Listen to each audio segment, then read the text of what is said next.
So I'll start with you, Johnny Price. Why might a founder choose to run a community round? Which startups are the best fit? And what have you seen work best? Yeah, absolutely. Thanks for having me. It's great to be here representing WeFunder, which is the platform that Glo is raising on. Do need to caveat per our legal team that WeFunder can't endorse investing in Glo. Sorry, Gabby. Sorry, Rick. So I had to get that disclosure out the way. But yeah, we're excited to be hosting Glo on our platform. So I think why would a founder choose to run a community round, a regulation crowdfunding raise? I always cite two reasons. The first is to raise capital. We think it's great to raise capital from institutional investors like VCs or angels writing larger checks. We also think it can be valuable to raise capital from your customers and community. And sometimes there are companies that, may struggle to raise capital from institutional investors for whatever reason. Even a company like Airbnb, which now is valued at, I don't know, however many billions of dollars, in the early days, they had a bunch of VCs pass on them because those VCs didn't catch the founder's vision. I think later the VCs that passed probably highly regretted passing. But there are certain industry sectors right now, like healthcare is an example, maybe a surprising example of a sector that's doing very well on WeFunder. I think because healthcare founders are finding it harder to raise capital now than they were in the, pre kind of bust days of 2020, 2021. So firstly, it can be a useful additional option for raising capital and pretty flexible and values aligned capital. And then secondly, it can be even for companies that don't have any problems raising capital, they have the best VCs in the world throwing money at them. It can be a very powerful strategy for engaging your customers and community.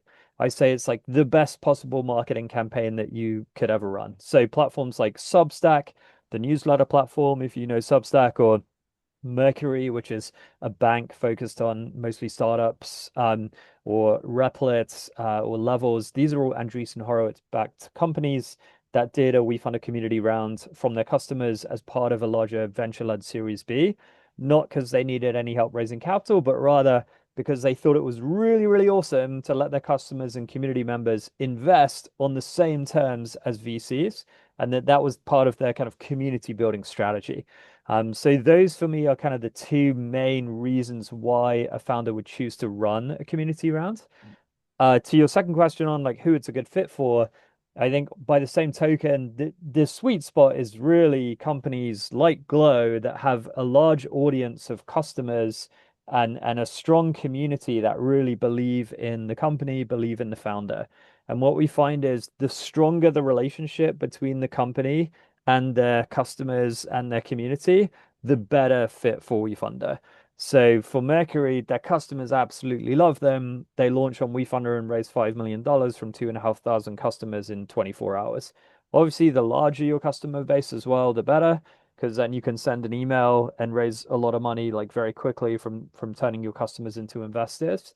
So yeah, I think the sweet spot, like I say, we work with healthcare companies that, are pre-FDA approval. They don't have any social media followers. They don't have any people on their email list. And so it's not limited to these companies, but I think the sweet spot is consumer-facing companies with a large audience of customers that love them. And then in terms of, what we've seen work well, always recommend kind of starting organically. So starting reaching out to your network, personalized outreach, closing investors that building up momentum there before then going out to your customers. And then over time, you can also get in front of WeFunder investors and kind of the concentric circles kind of rippling out through your network. I think one of the biggest mistakes I see founders make when they launch a community round on WeFunder is they kind of launch the public marketing too soon on day one before they've gone to their network.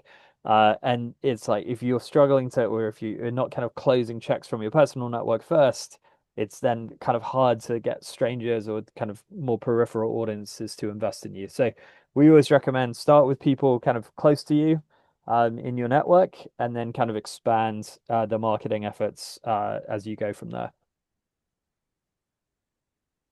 Awesome. Thank you for that, Johnny.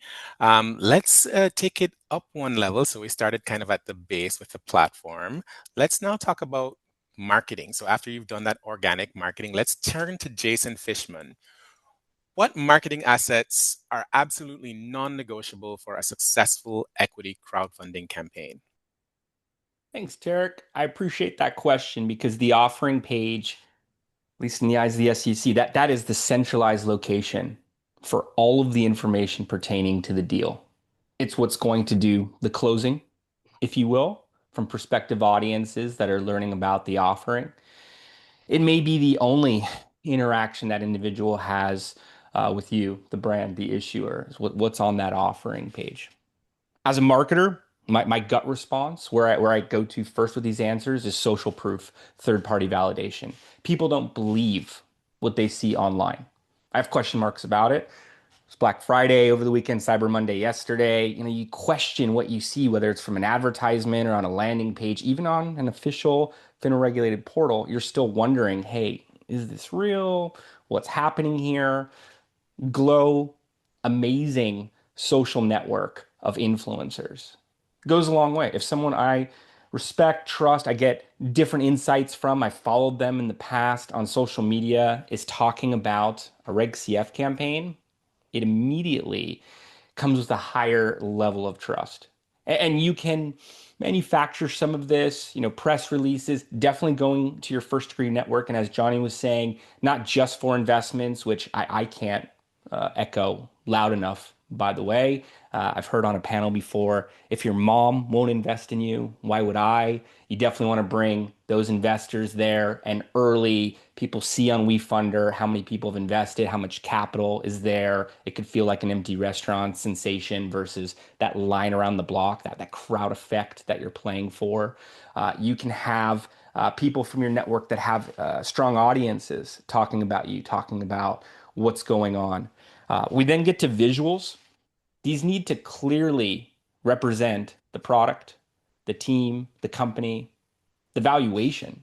I'll see companies with, tens of millions of dollars, 20 million, $40 million valuations and very elementary graphics.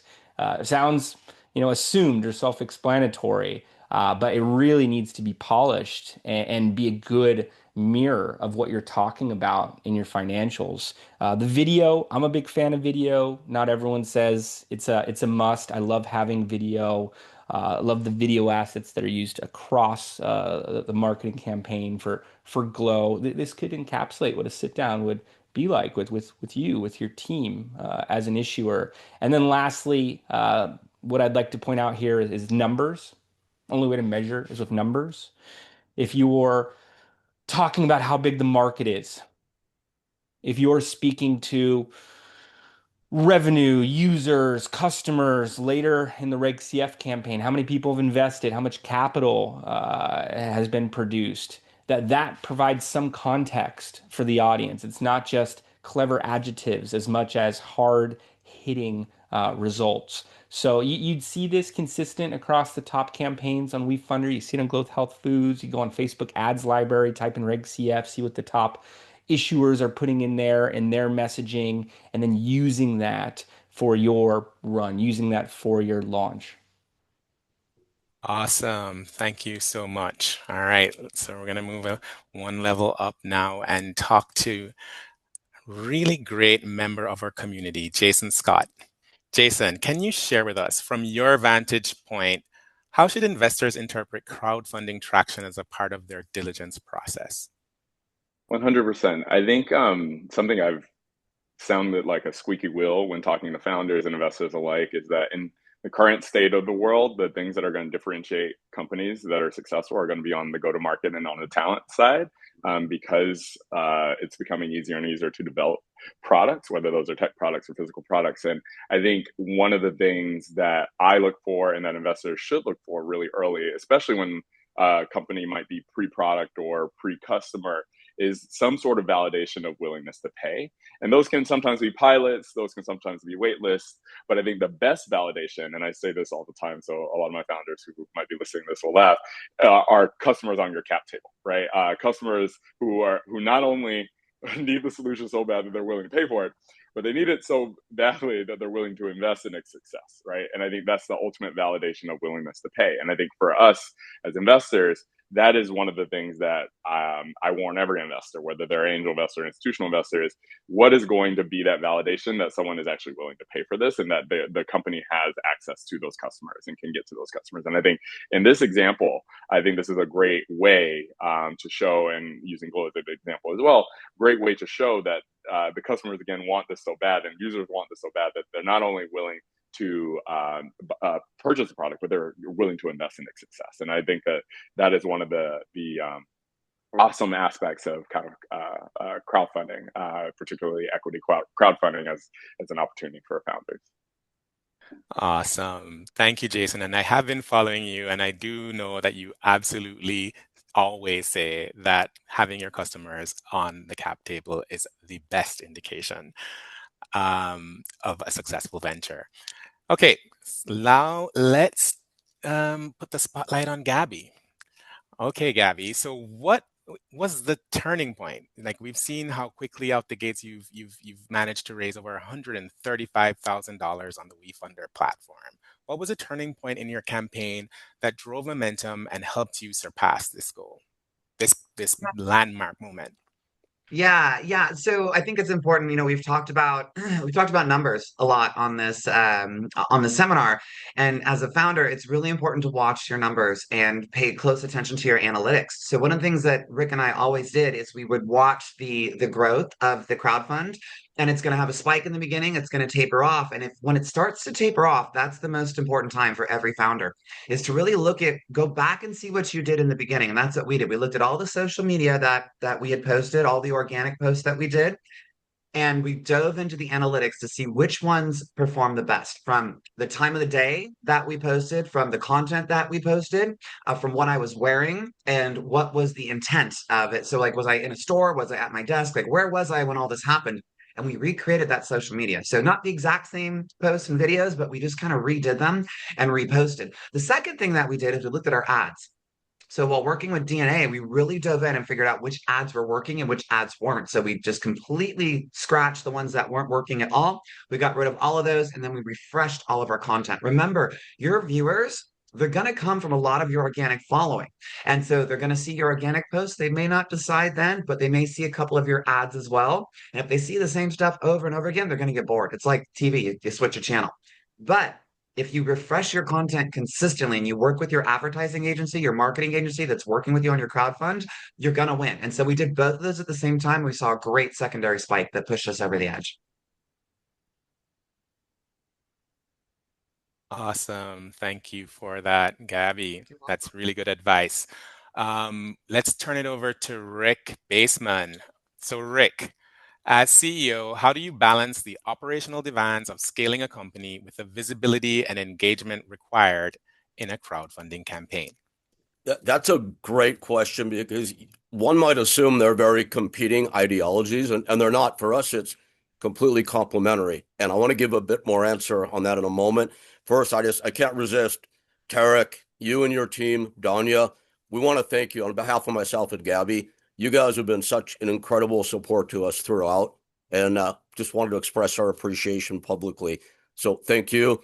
And similarly, this is a team effort. Gabby and I are, in addition to co-founders, we very much act as co-CEOs, and we've put an incredible team together.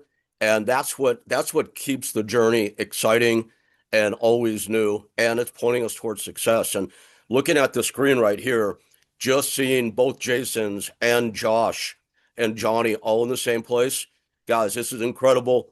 Thank you. Everyone's touched on some really good answers already, and I've almost answered your question, Tarek, but let me go a bit further.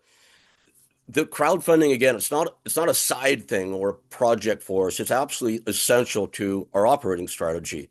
While Gabby and I and our team focuses on building out our marketing, our supply chain, what we're going to do on retail, our role is essentially, again, co-CEOs, is to clearly articulate why we're building Glo and how everybody that's interested in what we're doing can participate in helping us build that company. We have systems in place and a leadership team that allows these operations to really move forward, shepherded by myself and Gabby, of course, while we can turn our attention to really reaching out to our audience. Uh, our people that have become friends, I recognize names here already on the screen of people that have invested in our crowdfund. So again, we build operations, we build our community, they dovetail perfectly. Awesome. Thank you for that, Rick. Now I want to turn our spotlight onto another expert, which is Joshua Soloway. Joshua, what are the key legal and compliance steps a founder must have in place before launching an equity crowdfunding campaign? Well, the most time intensive one, which really I should cover off the bat, is the CPA reviewed financials, right? If you're raising over $618,000. That tends to be the biggest delay point. It's finding the CPA to do it, just the time it takes them, and depending on the stage you're at, and the state of your financials, which can be a mixed bag from among clients who are doing crowdfunds. That's really one that you want to get out the gate early on. Your attorney or the portal, the platform should be able to help. Um, I think backing up quickly, one of the things, just to go back to what Rick said, is a team is really important. Is it an absolute legal must? Is it a compliance must? No, but you can nail the legal, nail the compliance. And I always say, if you don't have the marketing or the financials, capability to do the marketing, and you don't have the team to do it, you're sort of the tree that fell in the woods, right? Nobody, did you make a sound? Who knows? Nobody really knows. Nobody cares because they don't even know you exist. So you really need to surround yourself with people who are experienced to launch a successful campaign. And I think that's critical. And getting the right advisors is a big part of that. In terms of legal and compliance requirements, the importance of clean corporate records, and a cap table that is clean and precise, those things are really important. A consistent messaging plan so that you don't, inadvertently go out and say things you shouldn't or things that are prohibited. Everything kind of has to match the Form C disclosures. Those are really important. So that is probably the most critical element from a legal perspective, is that that your marketing and messaging aligns with what's actually in the Form C, right? The description of your business, the use of proceeds, the risks, the financial condition, the prior fundraising history, and any related party transactions, meaning anybody who's an insider or part of the team that's maybe lent some money to the company or maybe received some payment for something, which these things happen all the time with startups. I've been working with startups for a long time, 20 plus years. And I see all kinds of things. And you just want to properly document those things so they don't become an issue. Because once you file something with the SEC, it's not like you can go back and just fix the error very easily. It's out there forever.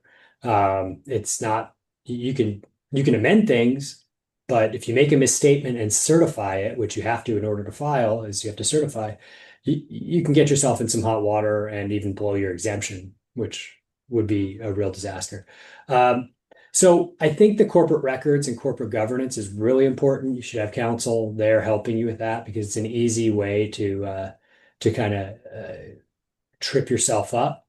And it's the kind of thing that people punt down the road all the time, right? Especially in this day and age of, Quirky and other systems that allow people to do their own docs.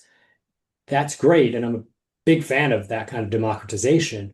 But at the same time, you need to ensure that you're using them properly, right?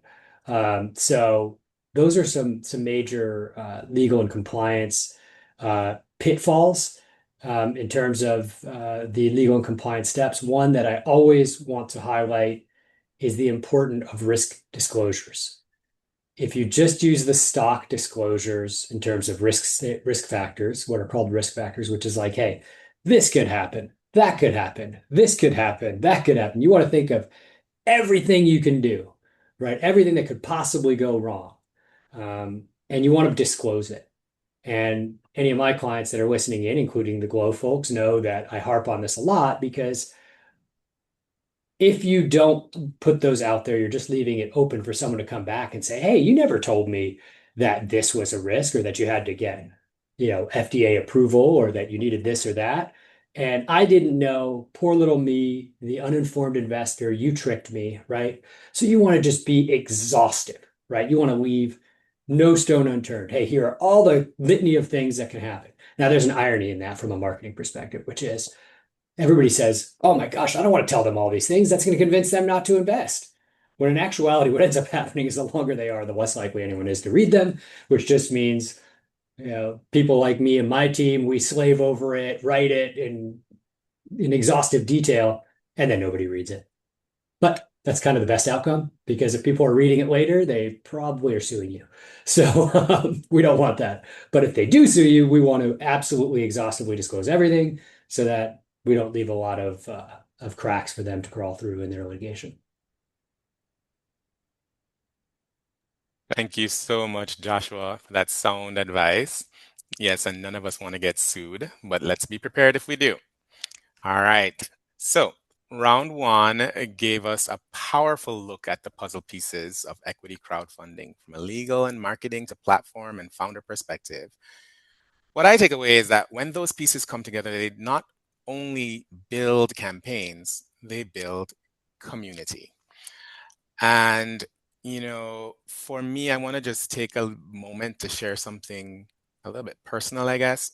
But before I even do that, I just want to say that I'm just so moved by everyone on this panel with how generous they have been with their time and their expertise, and how quickly, at a drop of a hat, they all jumped on this opportunity to share with our community, so that we can all win. I think that's really the key. I think for me, one of the main motivators of even doing this panel is to really engender a sense of power in community. We have the power as LGBTQ plus and allied founders to help each other, to support each other through equity crowdfunding campaigns. I was so inspired by Glow Food's vision that I actually became an investor myself on WeFunder. Now, let me be clear. This workshop isn't just about giving investment advice. It's not about giving investment advice. We can't do that. But it is about imagining what's possible when we, as a queer community, show up, not only as cheerleaders, but as investors. That's how we build a culture of crowd capital, where our dollars, not just our applause, not just our words, fuel queer founders. It's about all of our founders. We have the power to make a difference. And since we're here today, if you do like what you see, don't be afraid to go over to wefunder.com/glow and become a part of a community-driven campaign to uplift one of our very own, who has been so generous and gracious with giving their time and expertise to the community. So, with that energy, let's move into round two, shall we? And see how those puzzle pieces interact when we put them in conversation. Round two is what I like to call the crosstalk round, where I will ask a question to one of the panelists and then ask another to give their take on it. Okay, so I'm going to start off with you, Jason, this time. Jason Scott. So, you mentioned some of the signals that are important to look out for in your community raise. What do you think is really the best way to encourage investors who may not be familiar with the crowdfunding platform? So think angels and maybe even some, traditional VCs. How can we look at this in a way that provides synergy and an opportunity to leverage moving forward? Yeah, I mean, there are a lot of things that I think I would say, but I think it all starts with kind of what we were saying before. A lot of the foundation of what I think we need more of is just education around how to use it as a tool, both for institutional investors and for founders and for independent high net worth individuals or angels or anyone who wants to invest. I think ultimately, for me, for instance, I mentioned one way it's used as a tool, right, for kind of go to market validation, validation of willingness to pay, validation of the need for a product. I think also it can be used as a tool as investors to also, in the same way investors today use angel groups quite often for co-investment and partner. I think there's an opportunity to use platforms, crowdfunding equity platforms in a similar fashion, right? Because at the end of the day, you want as many folks kind of in that army behind your company supporting it and elevating that company to be successful, right? And at the end of the day, these platforms and the investors participating in them are never going to be directly competitive. They're not going to be your kind of stealing equity from you as an institutional investor. Most of the time, you'll be following on to them. So you use it as sourcing, or you can actually advise your founders to use it as part of their round to gather more kind of validation and or support for the company. And so I think that there's a great way to use it as a tool as an institutional investor or an angel investor to really again mitigate the risk of anything going wrong, and I guess let me flip that in terms of the glass half full way of saying it. Optimize the opportunity for that company to be as successful as possible, right? Because the more folks you have in that army behind the company, the better, in my opinion. Especially at the end of the day, when those folks can be operators, customers, folks that are helping them in various functions, talent, future talent, etc. Awesome. Thank you, Jason. And now, Johnny, I would love to invite you to share from the platform perspective, how do you feel from your experience and what you've seen on the WeFunder platform as it relates to Jason's thoughts around investors leveraging this to de-risk their investments? Yeah, I couldn't agree more. I think some of the best, raises that we have on WeFunder are where, and I think it works both ways. I actually think it's more common the other way around. I think, some investors, institutional investors might, as Jason said, look at it as sourcing or it's kind of de-risking investments that they're looking at making. But I think it's actually more common where we see, okay, a startup is raising a Series A or a Series B, and they have an institutional investor lead the round and set the terms and do due diligence. And then that that startup says, as well as raising from, VCs, we also want to reserve an allocation of this round to let our customers invest on the same terms. And so we have more and more VCs now who are kind of referring their portfolio companies to us and saying, as Jason was saying, we think it would be awesome if this B2C company in our portfolio did a community round, let their customers invest. As Jason said, we think that would help that company be more resilient and grow faster and kind of build stronger community around it. I always say, show me a startup founder that doesn't want to delight their customers. Show me a startup founder that doesn't want to build stronger community around their startup. And I'm highly biased in this, but as the president of WeFunder, I think there are very few things that you could do to delight your customers more than to let them invest in your company, or to build stronger community than to let your community invest in your company. So if you as a founder care about delighting customers and building community, our pitch is you should let them invest in you alongside awesome VCs and kind of more conventional investors. Awesome. Thank you for that. And now let's turn it over to Gabby. Gabby, tell us, how did you activate your community to not just support emotionally, but to actually invest? One of the curiosities or questions that often come up around this is how do you get someone who has never invested in anything to actually care enough to go through the process and of signing up and answering a bunch of questions and putting their money down? What has been your approach in activating your community?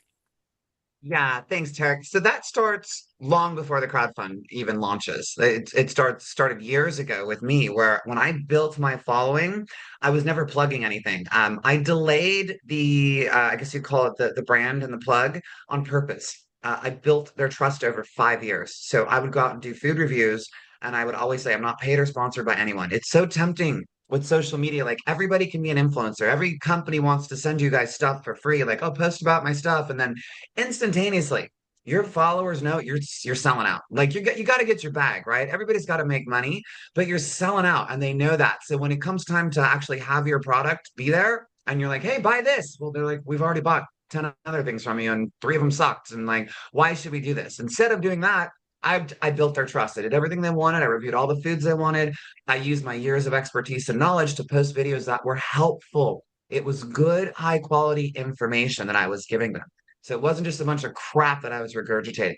So for everybody that's a founder, work on finding your white space, work on finding your niche for social media. Like, what are you doing as a founder that is different than every other freaking company out there? Like, what is that one thing that they go, oh my God, no one's done this before. This is amazing. That's the white space. Focus on it. Give them amazing information for free. Don't ask anything in return. And then when the time is right and your following is so engaged in everything that you're doing, they trust you, they believe in you, then comes the ask. Finally. And so when we made the ask, it wasn't like, "Hey guys, we have a company, we'd like you to please invest." It was, if you saw our WeFunder launch video, and I highly encourage you guys to watch it. If you want to see what a successful WeFunder launch video looks like, go to our page on WeFunder. It's wefunder.com/glo, GLO, and watch that video. You'll see I take every protein bar and I'm like, this is what's in it. This is what's in it. And it's like a quick hook, a quick grab.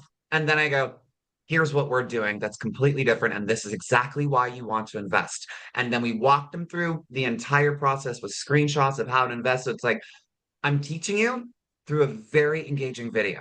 So delay the sale, get the trust from all of your followers, one single ask, and make it a good one and walk them through the process. Thank you, Gabby. One of the things that has always impressed me, as you can all tell, Gabby is an expert at social media engagement, expert at marketing. However, Gabby still thought it was essential to retain a marketing company to manage her campaign. So I want to have Jason Fishman actually respond to what Gabby just shared. And I want you, Jason, to talk about, you know, with all that Gabby just laid out as the groundwork and the foundation of this campaign, you know, what do you see as your opportunity to even make it better? Like, how do you go about amplifying something that is coming out the gates with such brilliance? What is the value add? What is the difference that you are adding to this to make it even better? So that I'm hoping the audience will understand what Gabby understood, which is the importance of getting your expertise. So if you could paint that picture for us, while reflecting on what Gabby just shared, I think that would be amazing. Gabby's done an amazing job at activating the community and bringing in her first screen network. And you hear the authenticity, even the fact that it's give, value, here's information, here's education. You see these other bars, you should know what's in them. That way, when there is an ask, it's coming from that organic place, that very real discussion. And it's really an ask to bring them in. As mentioned, it's a gesture to be able to bring your investors in, as I've heard the term, investimers, and to be able to grow with you. So we see that momentum, we see that traction. We want to amplify it. We want to showcase it.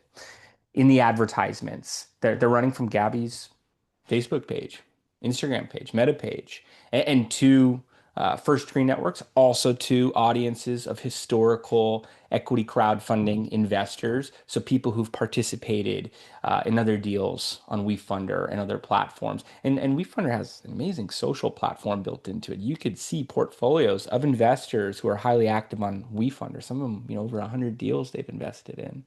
You want to be able to go at the masses of WeFunders audience, the Reg CF audience, people who watch these deals on analytic platforms like King's Crowd and Crowdfunding Capital Advisors. You want to be able to point to what's happening with Gabby and the Glo Health community, and be able to, in as few words as possible, but impactful messaging, be able to bring them to the offering page. So that offering page can then do the selling. That page we talked about, we want to see 2% of the audience converting there. It's a good average to play for. And if you're looking at, a $1,500 average investment, you're going to need, a high volume of investors. That's a King's Crowd metric for 2024, by the way, to be able to substantiate the goal. So you take your first degree network, that community, you point at how they're responding, you point at the social proof. It's also listed on the page, as we mentioned, and you bring more and more people with advertising. You can reach out to higher level investors through outreach, have content pieces also pointing at the movement, and elevate things from there. And Tarek, if I can just piggyback on that really quick, like 15 seconds. Absolutely. Yep. Guys, very, very quickly about the ask. You want to have your brand in a place where they trust you so much that it's almost like you're not asking.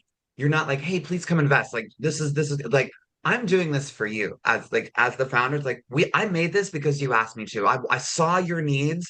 I did this because this is something that you wanted us to do. Now is your chance to help bring this to fruition. We can bring this to the world together. It's not about the I, the me, it's about the us. So make it feel like a team. Make it feel like they are part of the vision, and with they're actually doing it. So put the power in their hands, empower them to think, oh my God, this is my chance to have, in our case, it's the Glow Bar. It's our chance to have this incredibly healthy bar that I've always wanted. Of course, I'm going to go invest. Yeah. And I did this, is how they're going to think. So position it so that you're not asking, you're empowering. Thanks. Awesome. Thank you. That's amazing. All right. So the final segment of the crosstalk round, I'm going to turn it over to you, Rick. I want you to tell us about, your long-term capital raise strategy. Like, what does that look like? How does this all play into that in terms of equity crowdfunding? Can you share with us a little bit about, after this, what comes next, and what is the strategy moving forward?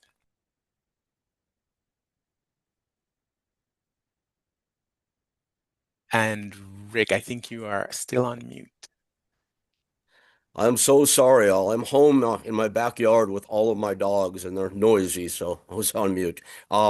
Yeah, it's interesting stewarding a company in its early stages, and as Gabby will tell you, we're very confident in our vision and the plan we've laid out. That said, we're also flexible, and when we first established Glo, to be quite honest, we weren't looking at equity crowdfunding of being a key component right from the beginning. Josh was a really early advocate for us to take this journey.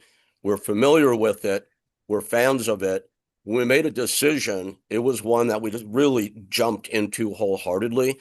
And it's become so much more than transactional for us in our fundraising journey. It's now foundational to what we're doing, and it will continue to be. Thankfully, we have the ability and the good fortune to work with people like Jason Scott, and we've attracted some incredibly credible investors, VCs, angels, who are just good humans as well. We'll continue with that journey. We have a lot of those conversations happening right now. We'll be announcing soon, we believe, some pretty incredible investors from the angel and VC space. That said, we're like it or not, Johnny, we are married to WeFunder for the rest of our journey here. We love what we're doing. We're going to stay with the crowdfund in parallel with our traditional equity fundraising, and we're going to build the two together. That said, we don't have a crystal ball. We don't know exactly what the future brings, but I can tell you that Gabby and I and team are having discussions already of coming back after the close of this round to come with another almost right behind it for another specific product. Terry, can I just say a note on that? Because I really love that. People always ask me like, what's the best time to run a Reg CF offering? And look, obviously, as I said before, like the bigger your audience, and the further along you are, the easier it is to raise money. So if you're a Series B company and you have 1 million customers, then you can literally send an email and raise $5 million. So that's what Mercury did, Replit did, etc. Right? But if I was running a consumer-facing company like Glow, every single round, I would let my customers participate in it. And in the first round, maybe it's just a 50K or 100K from 50 or 100 people. But why not bring on your most passionate 100 customers as early investors, even in the friends and family round, even in the kind of pre-seed? But then, okay, when I'm doing my seed, when I'm doing my Series A, when I'm doing my Series B, there's an allocation at every stage. There's some companies, by the way, that are like permanently just have it live and anytime in the checkout flow, right? When you kind of buy something online and you get the thanks for, shopping with Glow email, it's like, by the way, we're live and you can invest in us as well. Here's the link. So there's some companies that are just permanently on in fundraising and letting the customers invest. But if you're going the more conventional approach of like we're doing a seed round, we're doing a Series A, we're doing a Series B, our pitch would be every round, like reserve an allocation so that your customers invest. It definitely does not need to be a kind of a one and done thing. Legion M is a really interesting example of a company that like was the first to launch when the laws went live in 2016. They launched on WeFunder, and they've done multiple rounds down the years, and they've built their whole company on this idea of like recruiting an army. That's why the company's called Legion M. It's like a legion of investors that's referring to. It's a movie production company. And then every time they release a movie, they have like thousands and thousands of their, investors go and watch the movie and promote the movie. So yeah, love that point, Rick, and yeah, look forward to many collaborations down the years. Thank you for that addition, Johnny. That was really brilliant. And Crosstalk. so I'm gonna ask Joshua to kind of chime in because I heard a lot coming from Rick and also from Johnny. And I just want to get your take from a legal perspective, Joshua. Um, a lot of the flexibility and agile, the inherent agility that's embedded in an equity crowdfunding platform raise, what kind of legal challenges may that pose, or are there any legal complications or challenges that folks might need to know about in a future round based on some of the approaches maybe that Johnny just shared about having like a permanent round being open? Um, what's your take from a legal perspective? Well, I mean, when Johnny says permanently open, it's not. I think he means concurrently planned and continuously running one into the next, right? Because there is a time frame, right? And so, um, but I do want to just take back to something Rick said earlier. Why did I recommend a crowd fund for Glow? The reason being, and again, I'll restate what others have said. Not that you need to hear about marketing from a lawyer, but what the heck, I've seen a lot of these. Um, I think the fact that some companies just lend themselves really well to a crowd fund. Obviously, Gabby has tremendous reach. Um, she has a large following. She invested all that time and energy and resources into building an audience that trusts her. These are like perfect ingredients for a crowd fund. A highly engaged group, bringing the crowd to the crowd fund. If you have the ability to do that, you are way ahead of others. And that's why I was pretty passionate about this as a fundraising strategy for them. And I mean, I guess harkening back to my own iBanking sort of background, I don't really look at it as, okay, I'm just here as a lawyer to draft the docs. It's really to be a guide to people on their capital stack, what's the right strategy for them. Some have wanted to do crowdfunding, and I've said that you have such an esoteric product with no following. You're like selling B2B, some B2B widget. I don't see, unless you just dump a crazy amount of money into marketing, that you're going to get much traction.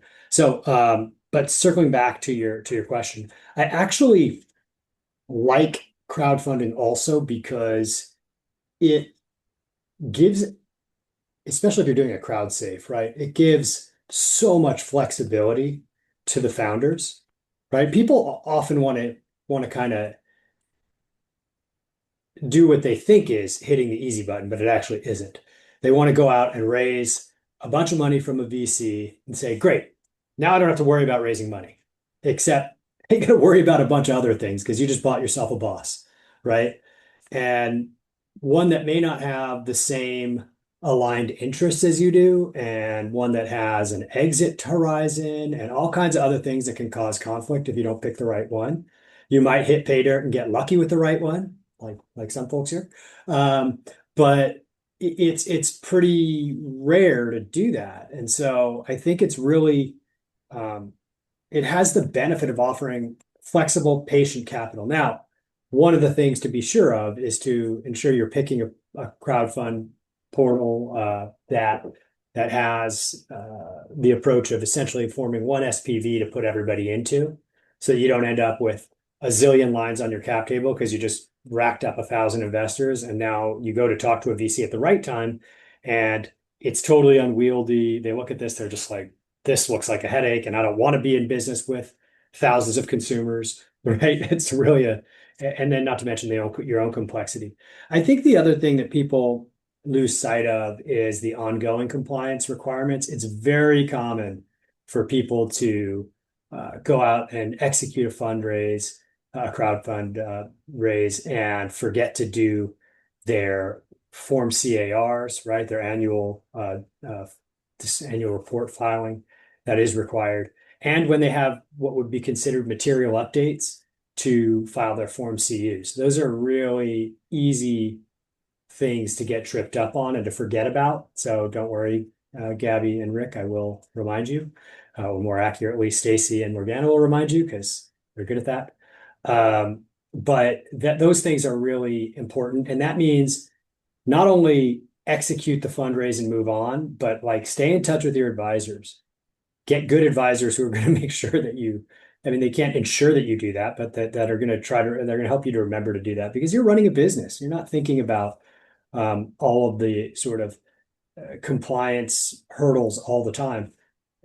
Some people don't even know most people might not even think of what's a material update, right? When do I need to file?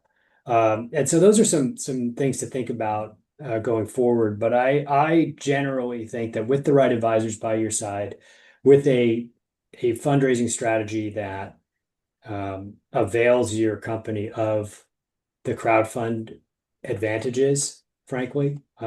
Flexible capital partners, not a ton of concentration of control in one financial partner, i.e., a big VC, before you're ready, because VC capital is expensive. It's expensive in terms of the rights you give up. It's expensive in terms of the valuation the earlier you go. And these are professional investors.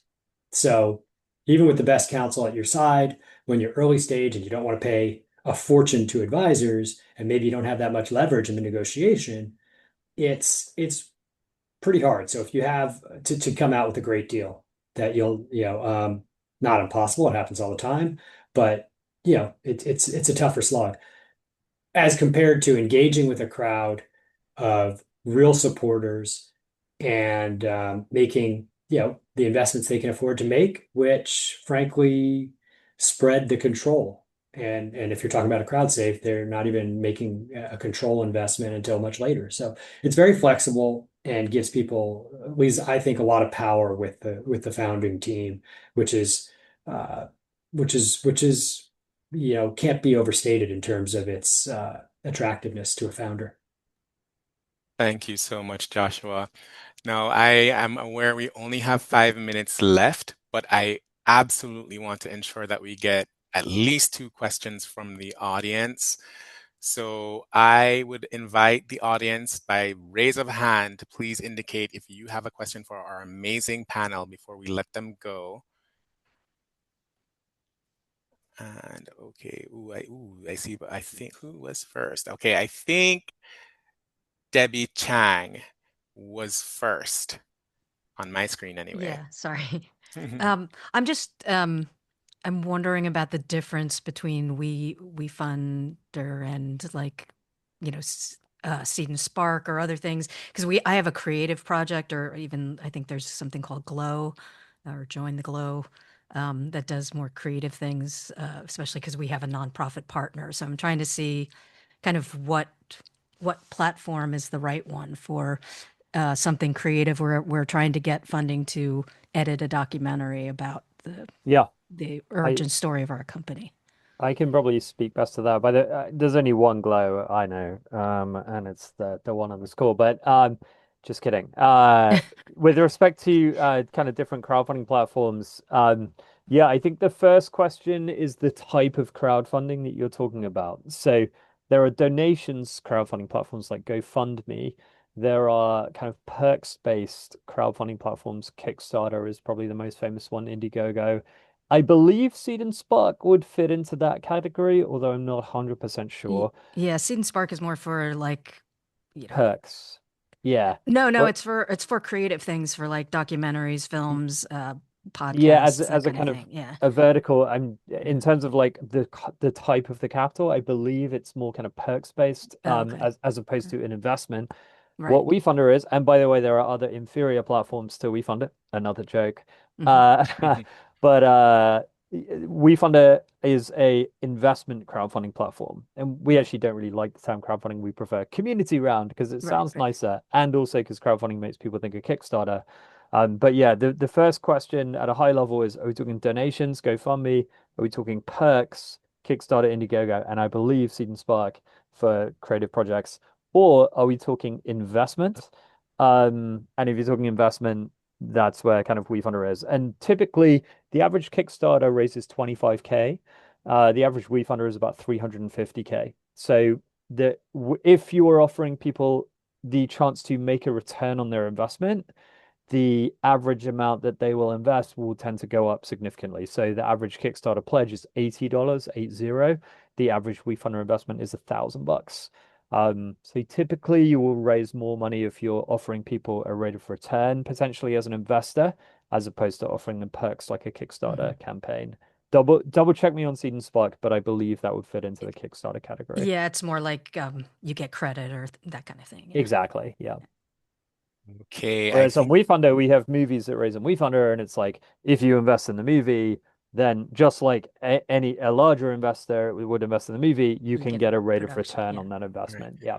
Okay, We thanks. are just about at time, but I want to squeeze one more question. Audrey Fernandez, if you would. Hi. Yeah, hi, Audrey Fernandez. I just have a really quick question. I had a couple of questions. One of them is, and they're kind of on the legal side. So one of them is for um, setting up an SPV. Is that something that generally most crowdfunding sites do? Is just you open a round, you set up an SPV, and they come in as one investor? Is that kind of typical, Johnny Price? I think that one is for you. Yeah, it's other platforms will use different vehicles. So Start Engine will use a Okay. custodian structure. Republic uses an instrument called a crowd safe, whereas WeFunder Okay. is like a regular YC safe, but we use an SPV to roll investors up to one line in the cap table. Okay. Our pitch would be that's like the most widespread common instrument in startup funding. It's been around for ages, and it's kind of pretty neat and easy to manage on the cap table. All right. And then another legal question, and I'm really new to crowdfunding. I come from kind of old school traditional investment background, but if your customers are your investors, how does that impact your disclosures? That is like when you go out on the social media and you make a statement, is that considered a disclosure? Is that something, I mean, how does that all work? Do you just have to be completely tight on your communications out to your customers once they become your investors? And how is that managed through like SEC rules and whatnot? I mean, Josh, you want to talk to that? yeah, I'll speak to that. I mean, the bottom line is any of your communications during a crowd fundraise, really, or even after, frankly, because you have to you've got to keep complying. You're under the microscope. They need to meet sort of the requirements of a public raise, even to some extent, right? These are, there has to be truthfulness. Truthfully, you should do that anyway, right? But it does put a little more pressure on the marketing team to make sure that they're in sync with the restrictions, right? Because you can imagine the setup from a public policy perspective, right? try to tell people, like, just think about it from a public policy perspective, whatever you think about legal issues, right? People would always just say, oh, no, that was just a marketing communication. That wasn't when we promised that we were the best solution on the market and we were had the most sales. That was just for more marketing. That wasn't investor communication. So the bottom line is the investor communications requirements rule, and frankly, they stay the same. Yeah, and Guys, one thing I would really add there, quick. and sorry, oh, go Oh, ahead. No, sorry. Go you ahead, go first. Jason. No, you go, get it. After you. Okay, well, the one thing I was just going to say is, first and foremost, not all, and similar to any angel investment SPV, not all investors have information rights. So, like, don't feel, Audrey, that you are obligated to give every single investor every single detail around your financials, et cetera. That will be within the terms of what you actually need to disclose. And secondarily, it's very common, right? Think about, I mean, I'm an investor in OpenAI. I also am a customer of OpenAI, right? And so it's very common for customers to be on cap tables. And so you're probably, if you've done investment before, you're probably also a user of something you've invested in. So don't be scared about that, I would say, in general. And then really quick, guys, I know we're all out of time and I want to say thank you for everyone for joining. And one thing I've noticed, like everybody here, you're here for a reason. You guys all came because you're interested in crowdfunding. I mean, correct me if I'm wrong, but everybody here has some interest in crowdfunding. And here's what I'm going to tell you. If you want to watch a successful crowdfund, go watch us. Like, go become a part of it. Like, go to wefunder.com/Glo.